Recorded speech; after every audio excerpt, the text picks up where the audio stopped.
I've been married to Neil, 38M, for 9 years, and we have 2 children together, Ethan, 7, and Lily, 4. We met in college during our senior year. I was studying psychology, and Neil was majoring in business. We hit it off immediately at a mutual friend's party and started dating soon after. After graduation, we both landed jobs in the same city and moved in together. 2 years later, Neil proposed during a romantic weekend getaway to the mountains, and we got married in a small ceremony surrounded by our closest friends and family. Our relationship has always been solid, built on trust, open communication, and shared values. We've weathered our fair share of challenges, from financial struggles early in our marriage to the stress of becoming new parents. Through it all, we've always been a team, supporting each other and working through our problems together. Neil works in pharmaceutical sales, a job he's had for the past 6 years. He's ambitious and hardworking, often putting in long hours to meet his targets. His dedication has paid off, as he's been promoted twice since joining the company. I'm proud of his success, but sometimes I worry that his work-life balance is off. I work part-time as a school counselor, which allows me to be more present for our kids. Neil's job requires him to travel occasionally for conferences, training sessions, or important client meetings. These trips usually last 3 to 5 days and happen every couple of months. It's never been an issue before. Neil always calls every night to check in, and we text throughout the day. I've always trusted him completely during these trips. Last month, Neil had a week-long business trip to Chicago for an important industry conference. He was excited about the networking opportunities and the chance to learn about new developments in the field. I helped him pack, making sure he had everything he needed, including the tie I gave him for our last anniversary. I told him it was his lucky charm. The first 2 days of the trip went as usual. Neil called in the evenings, sounding tired but enthusiastic about the conference. He told me about the interesting presentations he'd attended and the people he'd met. We talked about the kids, and he asked about my day. Everything seemed normal. On the 3rd day, things changed. Neil's calls became sporadic and brief. When we did talk, he seemed distracted and eager to end the conversation quickly. I tried not to read too much into it, assuming he was just busy with conference activities and possibly entertaining clients in the evenings. It was during one of these short calls, late in the evening of the 3rd day, that Neil dropped the bombshell.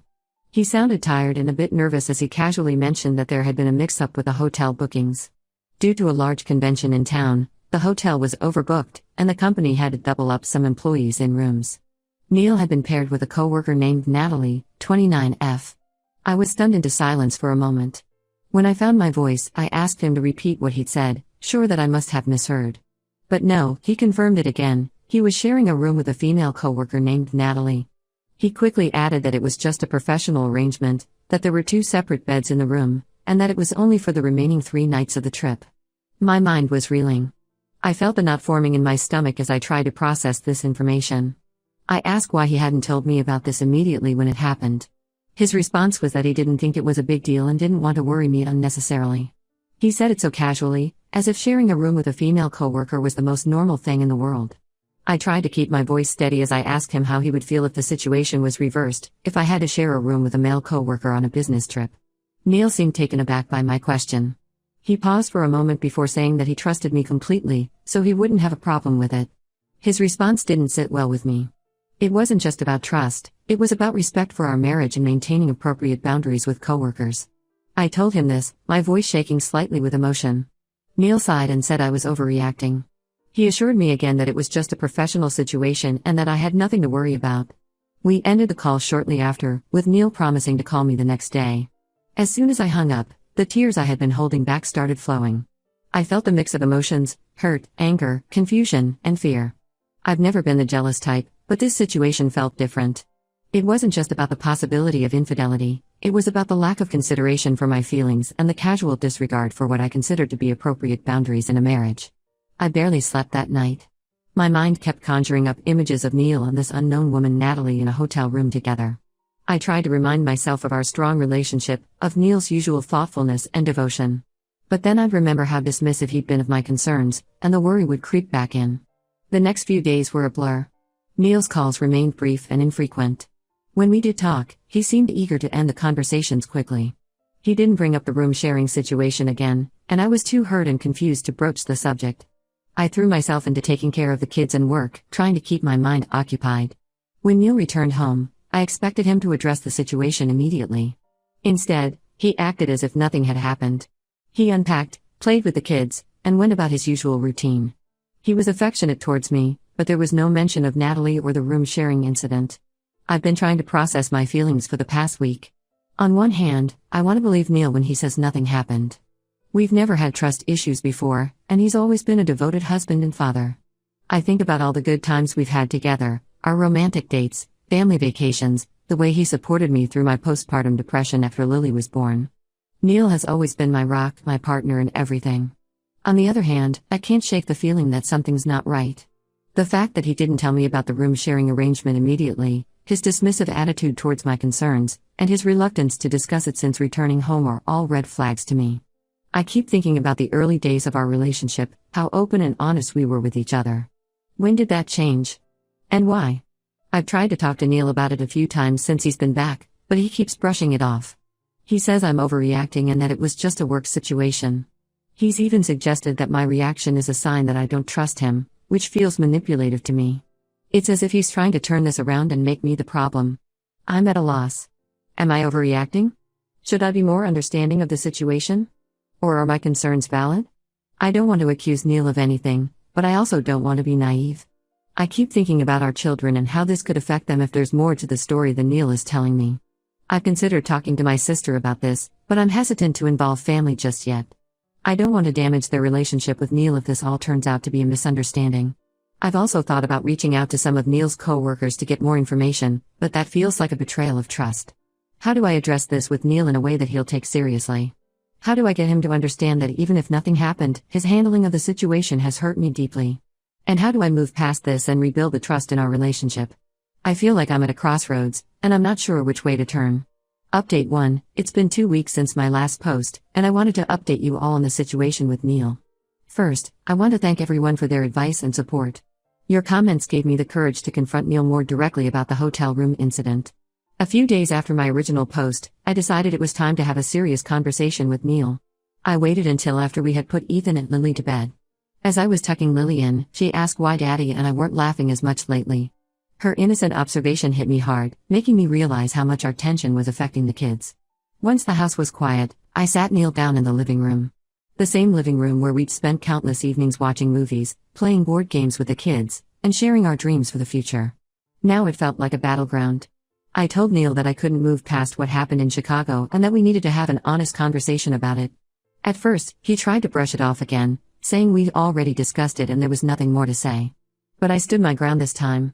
I explained how his actions had hurt me, not just the room sharing itself, but his failure to inform me immediately and his dismissive attitude towards my feelings. I told him that trust is not just about fidelity, but also about respect and consideration for your partner's feelings. I reminded him of a promise we made to each other on our wedding day, to always be honest, even when it's difficult. I asked him if he remembered the time early in our marriage when I had to work late with a male colleague on a school project. I had called Neil immediately to let him know, even though it was a completely innocent situation. I did it out of respect for him and our marriage. I asked him why he couldn't extend the same courtesy to me. After some back and forth, Neil finally opened up. He admitted that he knew I would be upset about the room sharing arrangement, which is why he didn't tell me right away. He said he was afraid of causing conflict and ruining his focus during an important business trip. He also confessed that Natalie is a new employee he's been mentoring, and he didn't want to make things awkward at work by refusing to share a room. While I appreciated his honesty, his explanation didn't sit well with me. I pointed out that by trying to avoid conflict, he had created an even bigger problem. I also expressed my discomfort with his mentorship of Natalie, given the circumstances. I asked him how long he had been mentoring her and why he had never mentioned this before. Neil looked uncomfortable as he explained that he'd been assigned as Natalie's mentor about 3 months ago when she joined the company. He said he hadn't mentioned it because it didn't seem important, it was just part of his job. But now I couldn't help wondering if there was more to their relationship than he was letting on. I asked Neil how he would feel if I was mentoring a younger male colleague and then ended up sharing a hotel room with him on a business trip. He was quiet for a long moment before admitting that he wouldn't be comfortable with that situation. It was the first time he truly seemed to understand my perspective. Neil apologized and promised to be more transparent in the future. He offered to let me meet Natalie and to keep me more informed about his work relationships. He also suggested we attend couples counseling to work on our communication. I'm glad we had this conversation, but I'm still struggling. On one hand, I want to believe Neil and move forward.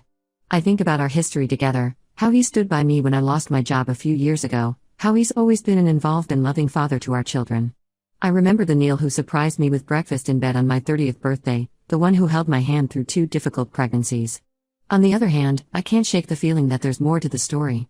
The fact that he's been mentoring Natalie for months without ever mentioning her name adds another layer of complexity to the situation. I find myself wondering what else he might not be telling me. I've decided to take some time for myself to process everything. I called my sister, Claire, and asked if I could stay with her for a few days. Claire has always been my confidant, and I felt I needed her support now more than ever. Neil was upset about this decision, but I explained that I need space to think. During this time apart, I've been reflecting on our relationship and my own needs. I realized that I've often prioritized Neil's comfort over my own feelings, and that needs to change. I've always been the one to smooth things over when we disagree, to make excuses for his behavior to friends and family. I'm starting to see that this pattern isn't healthy for either of us. I'm also considering reaching out to Natalie directly, although I'm not sure if that's a good idea. Part of me wants to hear her side of the story, to see if it matches up with what Neil has told me. But another part worries that contacting her might escalate the situation or make things awkward for Neil at work. Claire has been a great support during this time. She's listened without judgment and has encouraged me to prioritize my own well-being. She reminded me of how strong and capable I am, something I think I've lost sight of over the years. I'm torn about what to do next. Part of me wants to work things out with Neil for the sake of our family. I think about Ethan and Lily, how confused and upset they would be if their parents separated. I remember the promise we made to each other and to them to always be a family. Another part feels like this incident has revealed deeper issues in our relationship that may be hard to overcome. The lack of communication, the dismissal of my feelings, the secrets, are these things we can really fix? I'd appreciate any advice on how to proceed. Should I give Neil another chance? Is couples counseling a good idea? And what about Natalie, should I try to talk to her? I'm trying to stay strong, but this situation has really shaken my confidence in our marriage. As I sit in my sister's guest room, looking at a family photo on my phone, Neil and me with Ethan and Lily at the beach last summer, all smiles and sunburned noses, I wonder if we can ever get back to that place of happiness and trust. I hope we can, for all our sakes, but I'm no longer sure. Update 2. It's been about a month since my last update, and a lot has happened. I want to thank everyone again for their support and advice. Your comments have been a lifeline during this difficult time. After my stay at my sister's, I returned home to have another conversation with Neil. The house felt different somehow. The family photos on the walls that once brought me joy now seemed to mock me with their images of happier times. I found Neil in his home office, the same room where he'd often worked late into the night to provide for our family.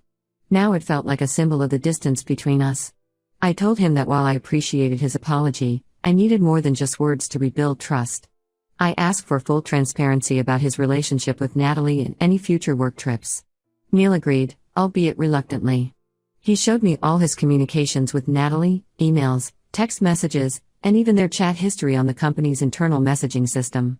Most of the messages were work-related, discussing projects and schedules. But there were a few exchanges that made me uncomfortable. Nothing explicitly inappropriate, but there was a friendliness and familiarity in their tone that kept my suspicions alive. I saw messages where they discussed shared interests in music and books, inside jokes from the office, and even some mild flirting disguised as workplace banter. Reading these messages brought back memories of the early days of my relationship with Neil. We used to send each other silly jokes and song lyrics throughout the day, always eager to make each other smile. Seeing him engage in similar behavior with Natalie felt like a punch to the gut. I also decided to take up Neil's offer to meet Natalie. We had lunch together at a cafe near Neil's office, with Neil present. As we sat there, I couldn't help but notice how Natalie's eyes lit up when she talked about work projects she and Neil had collaborated on. She seemed nice enough, polite, professional, and clearly intelligent. But I couldn't shake the feeling that she was holding something back. She was overly complimentary about Neil's mentorship, which didn't help my unease. Throughout the lunch, I found myself scrutinizing every interaction between Neil and Natalie. The way they finished each other's sentences when discussing work, the easy laughter they shared over inside jokes, it all felt too comfortable, too intimate. After the lunch, on the drive home, I expressed my concerns to Neil. The car, which had been the site of so many happy family road trips, now felt claustrophobic. I told him that while I didn't want to control his work relationships, I felt uncomfortable with the level of friendliness between him and Natalie. I asked if he would consider distancing himself from her professionally. This led to a heated argument. Neil accused me of being controlling and said I was jeopardizing his career with my insecurities. He pointed out that mentoring Natalie was part of his job responsibilities and that distancing himself from her could harm his professional reputation. He refused to change his working relationship with Natalie and said I needed to trust him or our marriage wouldn't work. His reaction shocked me. It was so different from the apologetic attitude he had earlier. It made me wonder if there was indeed more to the story than he had let on. The Neil I knew would have been more understanding of my feelings, more willing to find a compromise. This defensive, almost aggressive Neil was someone I didn't recognize. In the heat of the moment, I made a decision I'm not proud of. While Neil was in the shower that evening, I checked his phone. I know it was wrong, a violation of his privacy, but I felt desperate for the truth. What I found left me cold. There were deleted text messages between Neil and Natalie, recovered through a backup. While not explicitly romantic, they were far more personal and flirtatious than what Neil had shown me earlier. They discussed their shared hotel room experience, with comments about how nice it was to have someone to talk to at the end of long conference days. There were inside jokes I didn't understand and references to moments they had shared that Neil had never mentioned to me. The tone was friendly and playful, bordering on flirtatious at times. One message from Natalie particularly stood out: "Miss our late-night chats already. The office feels so dull in comparison." Neil's reply was equally concerning: "Same here. Maybe we need another conference soon." Confronted with this evidence, I couldn't hold back anymore. When Neil came out of the shower, I confronted him with what I had found. At first, he was angry about me invading his privacy, but as I read out some of the messages, his anger turned to shame. Neil broke down. He admitted that he and Natalie had grown closer during the Chicago trip than he had let on. He swore that nothing physical had happened, but he confessed to enjoying her company and attention more than he should have. He said he had been feeling underappreciated at home and work, and Natalie's admiration had been flattering. He begged for forgiveness and promised to cut all non-essential contact with Natalie. He offered to look for a new job if that's what it took to save our marriage. Through tears, he reminded me of our history together, of the family we had built, and pleaded for another chance. I'm devastated. The trust I've been trying so hard to rebuild has been shattered completely. I feel like a fool for trying to work things out, for believing his earlier explanations. The Neil I thought I knew, the honest, devoted husband and father, seems like a stranger to me now. I've asked Neil to move out for now. He's staying with a friend while I figure out what to do next. The kids are confused and upset, which breaks my heart even more. Ethan asked me if Daddy did something bad, and I didn't know how to answer him. I'm considering my options now. Part of me wants to try to salvage our marriage for the sake of our children. I think about the good times we've had, the life we've built together, and I wonder if we can find our way back to that. Another part feels like this betrayal is too big to overcome. The lies, the emotional intimacy with another woman, the disregard for my feelings, it all feels like too much. I'm also angry at myself for not trusting my instincts from the beginning. I knew something was off, but I let Neil convince me I was overreacting. I let my desire to keep our family intact override my own feelings and intuition. I'd appreciate any advice on how to move forward. Should I consider marriage counseling, or is it time to talk to a divorce lawyer? How do I protect my children through this process? How do I start rebuilding my self-esteem and independence? I feel lost and broken, but I'm trying to stay strong for my kids. They need me now more than ever, and I can't let them down, no matter how much I'm hurting inside. Update 3. It's been 2 months since my last update, and I wanted to share where things stand now. Thank you all for your continued support and advice during this challenging time. After much soul-searching and several conversations with Neil, I've decided to file for divorce. It wasn't an easy decision, but I realized that the trust between us has been irreparably damaged. The incident with Natalie was just the tip of the iceberg. It revealed deeper issues of respect and honesty in our relationship that I don't think we can overcome. In the weeks following Neil's confession, we tried to work things out. We attended a few couples counseling sessions, but it felt like we were just going through the motions. Neil seemed genuinely remorseful and made efforts to rebuild trust. He changed jobs to avoid working with Natalie, became more involved with the kids, and was more attentive to me. But every time he touched his phone, I felt anxious. Every time he was late coming home, I imagined the worst. I realized I couldn't live like that anymore. The final straw came when I discovered that Neil had been in contact with Natalie again. He claimed it was just to tie up loose ends at work, but the fact that he hadn't told me about it felt like another betrayal. It made me realize that no matter how hard we tried, the trust was gone. I've contacted a lawyer and started the divorce proceedings. Neil initially tried to convince me to reconsider, promising to do whatever it takes to save our marriage. He even offered to quit his job entirely to prove his commitment. But for me, it was too little, too late. The damage had been done, and I couldn't see a way to fully trust him again. The hardest part has been explaining the situation to our children. We've tried to be as gentle and honest as possible, assuring them that both of us still love them very much and that this change doesn't affect that love. They're struggling to understand, especially Ethan, who's old enough to know something serious is happening but too young to fully grasp it.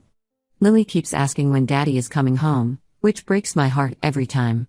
Neil has moved out permanently, and we're working on a co-parenting arrangement. It's been challenging, but we're trying to keep things civil for the sake of the kids. I've also started individual therapy to help me process everything and build my self-esteem back up.